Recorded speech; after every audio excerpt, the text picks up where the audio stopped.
Masaya at okay na sana ang lahat dito sa samjihan ko nang biglang merong nagkagulo. At simula nagkaroon kami ng restaurant, ito nga ang isa sa pinaka-iniiwasan namin. Naksyota. For today's ganap nga, maaga nga nakagaya kang Disney Princess, pero bago nga ako bumaba ng sasakyan, nagpabango nga muna ako gamit itong Felicia ng Mystery Scent. Nahahawig lang talaga ako kay Alice Guo, pero hindi kami magkasing amoy. May pagka-fruity na floral yan at 3 to 5 hours nga ang tinatagal ng amoy. Matagal ding nawala ang Disney Princess dahil ako nga nagkasakit, naksyuta. Ay Diyos ko, na-miss ko kayo ng sobra. Marami-rami rin itong chismis na naipon ko.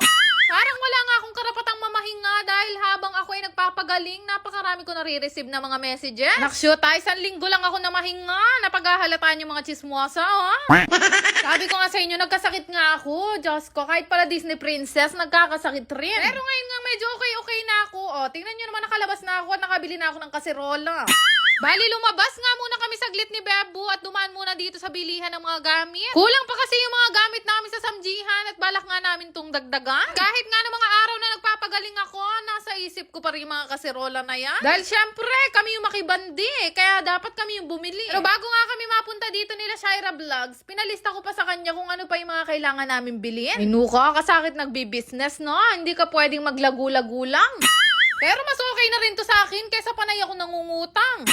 Tapos nga namin mamili ng mga kakailanganin dito sa samjihan, ay syempre, rumekta na kami dito sa Menjo Korean House. Pagdating nga namin dito, anong oras na nga yan at sapak na nga kami ng customer. Simula nga nag-renovate kami, talaga naman mas dumobli yung mga customer namin. Marami nga nagtatanong kung meron pa rin ba kaming pa-live band. Ay, oo naman, malakas kayo sa akin.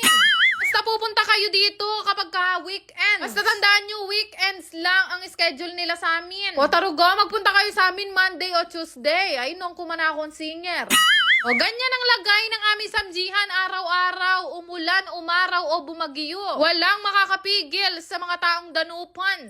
Nakakatuwa lang dahil magsa 7 months na itong samjihan namin pero hanggang ngayon ganito pa rin ang lagay ng mga tao. Puno nga ang loob ng resto, meron pa kami dito sa alfresco at meron pa rin naghihintay. At alam nyo ba nakakatuwa, yung ilan sa mga yan ay hindi naman talaga kami kilala bilang vlogger. Kaya hindi nyo pwedeng sabihin sa amin na kami lang talaga ang binabalikan dito sa samjihan. Naksyuta?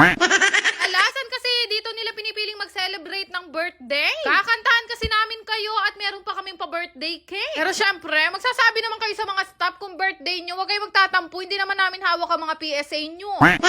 Dito nga sa labas, akala ko napapano sila at nagkakagulo. Kumarog nga ako ng bagya, nagkakasiyahan lang pala dahil meron ding birthday yan. Nakakatuwa nga itong grupo ng magbabarkada na to, maskulado yung mga yan, pero talagang nakikijami. Fast forward, kinagabihan nga, nakita ko tong sila ate, waiting pa lang sila, gumigiling na naksyota.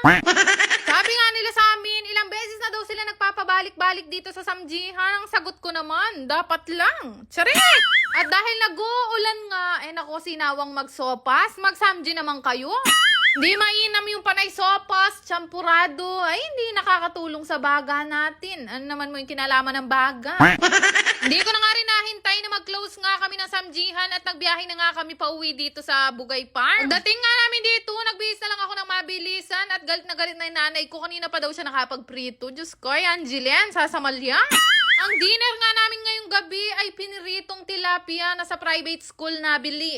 At kaya yung mga nanay natin kapag nakapagluto na sila ng ulam, kailangan kumain na kayo at bawal palamigin. Pero ayun nga, pagkatapos nga namin kumain, nagkaayaan nga kami dito na magbingo. Sobrang hilig nga namin magbingo tuwing nauuwi nga ako dito sa farm. 5 piso lang naman ang tayaan namin. Tapos kapag nabingo ka, kailangan itaya mo silang lahat. Naksyuta ka sa akin.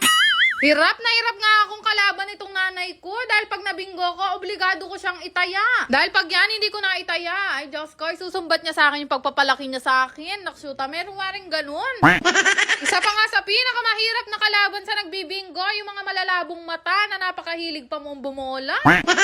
Tapos nga namin magbinggo, na mahinga muna ako dito sa massage chair namin na nabili ko nga sa Celia PH. Basta nga ako naupo na dito, panigurado makakatulog na ako. Ay, ba mo? Kanya man natudtod ng Disney Princess. Ayan ako pakakayi, malagad mo yung pakanyan.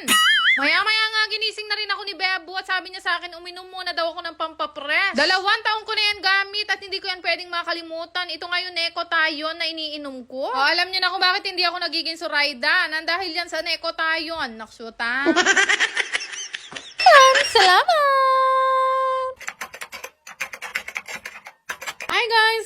i-share sa inyo itong pinaglilibangan ko ang laro. Ito nga yung Apaldo. Una sa lahat, ito ay mahigpit na ipinagbabawal sa bata at ito ay libangan lamang. Lalaro ko lang to kapag ka may extra at may free time ako. Kaya kung wala kayong extra dyan, wag nyo nang isakripisyo. Kaya nga niyan, naipon na nga dito yung napanalunan ko at umabot na nga ng 18,000. Ito nga, Super Ace, ang kadalasan ko laruin dito kasi malaki talaga akong manalo. Usong-uso kasi ito ngayon, kaya naman sinubukan ko rin at legit, malaking ang manalo. Kaya nga niya, na-scatter ako at bawat spin minsan umaabot talaga ng libo-libo. Di nga yan mahirap laruin, pindot-pindot ka lang, tas magugulat ka, malaki na pala yung napanalunan mo. Kasi kahit ako, minsan nagugulat talaga ako ng bongga. Pero ayun nga, play responsibly. Pre, sa laro, hindi naman palaging panalo, natatalo din ako, pero ngayon, tingnan nyo ganyan, kalaki yung napanalunan ko. From 18,000, 22,000 na siya ngayon. Dahil dyan, lahat na magre-register sa link ko na nasa comment section, magkakaroon kayo ng ayuda sa akin. Go!